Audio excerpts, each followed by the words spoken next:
AJ Martinez, let me get these couples. AJ Martinez says, blessings to all. It's so difficult to watch these games. All I see is our best player on full tilt the entire game. We need to play keep away. Huh. Okay. It was another one of those annoying games. Like, you've got to be kidding me. Game's over, early fourth quarter? Okay. Then defense gives up points, makes it a little bit interesting. But then at some point we get it to 2 scores, I think. Yeah. And it was kind of over again midway through the fourth.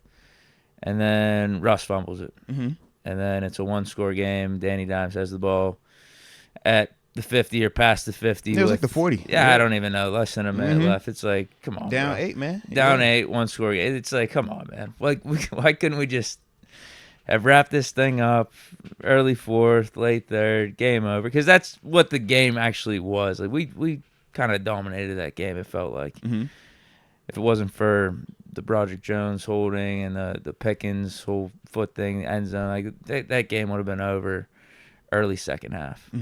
But, of course, it comes down to a 1-score game. Danny Dimes driving. Not saying I thought he was going to score or anything, but it's one of those things. All it takes is a fluky play. I know you ain't getting nervous about Danny Dimes. No, I didn't. But okay. It's still, if you put yourself in that spot, all it takes is a fluky play. You saw the Commanders-Bears game, the Hail Mary. You think that was fluky? The dude was like, you got one dude celebrating over here. You got Jaden Daniels with like 30 seconds to throw the football. Yeah, it was fluky. Hey, man. That is fluky, yes. That is definitely fluky.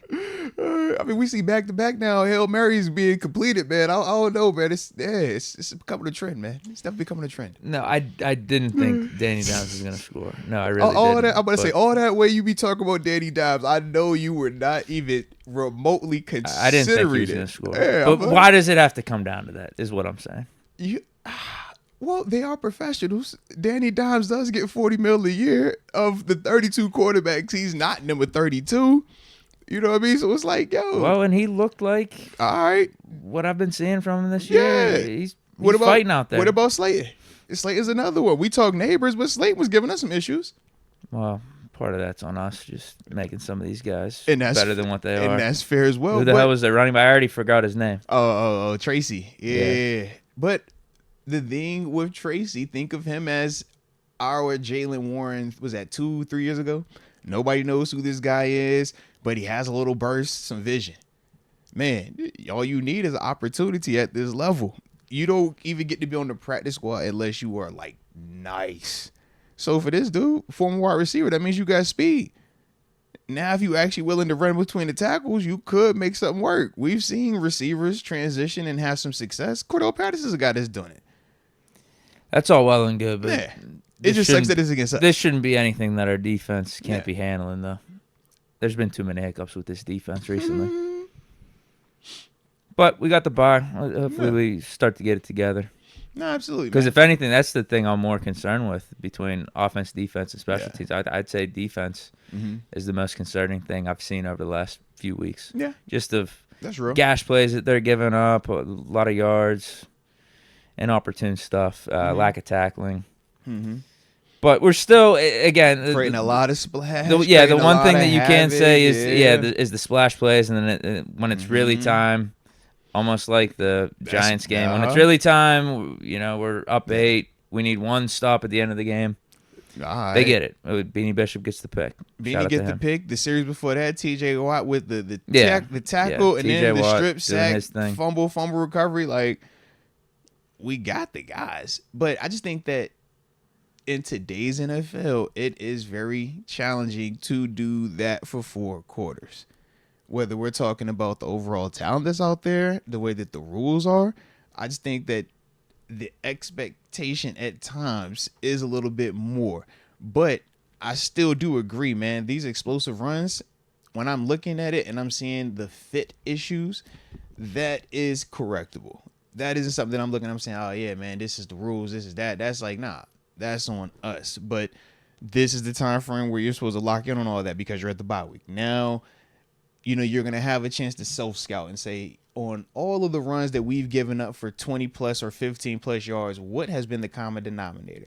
From my perspective, we've been having two defenders in the same gap. When you have two defenders in the same gap, that's an issue because you're cutting off pursuit and you're not going to have somebody in an open hole. And these running backs, receivers, they're too good at this level that if you give them a lane, they are going to find it. They are going to be able to hit it. And a guy like Tracy, of all people who, like you said, nobody even knew of coming into this game, can go for 145 yards against us.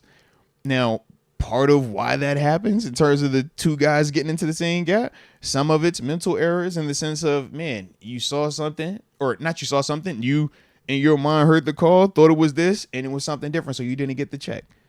Another thing is we have very athletic linebackers, right? In terms of Patrick Queen, Peyton Wilson.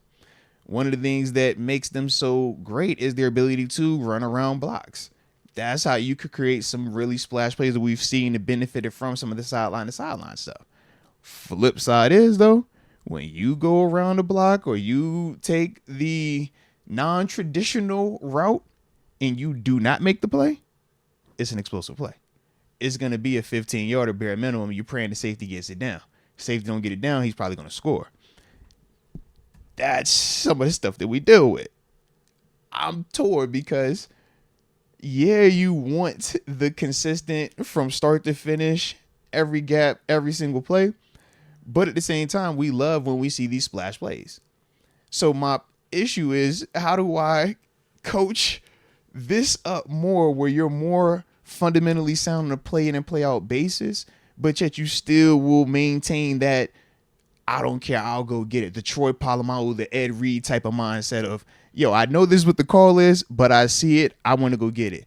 How do I balance that out? And I think that's kind of what, when I'm watching the LB specifically, is like that a little bit going on, man.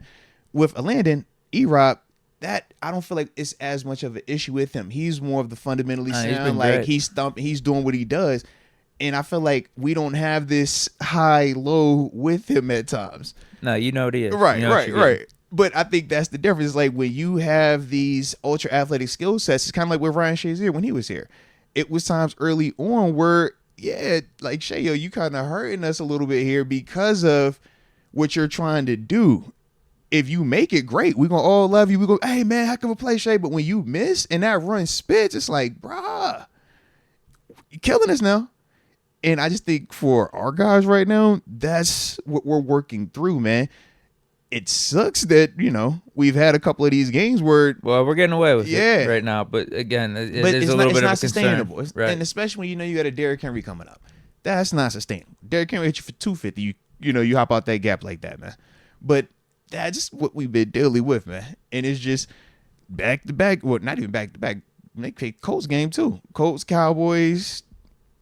Giants, not as much the Raiders. They had like that early like drive or two, but they were just bad. Though. Yeah, they're right. So bad. But like 3 out of them past 4 games, we've seen that part. And when I'm watching, I'm like, it's more of that. I thought early on in the season it was more of a tackling thing. It was like, tackling conditioning. You're just getting your legs up under you.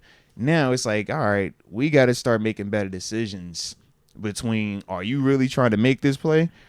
Because you can't keep doing that if you're not going to make it because, yeah, these running backs going to start eating us up, man. Yeah. But that's pretty much from what I've been watching, live watching it, feeling it, and then going back and rewatching. It was like, yeah, we're dealing with that a little bit too much on the explosives.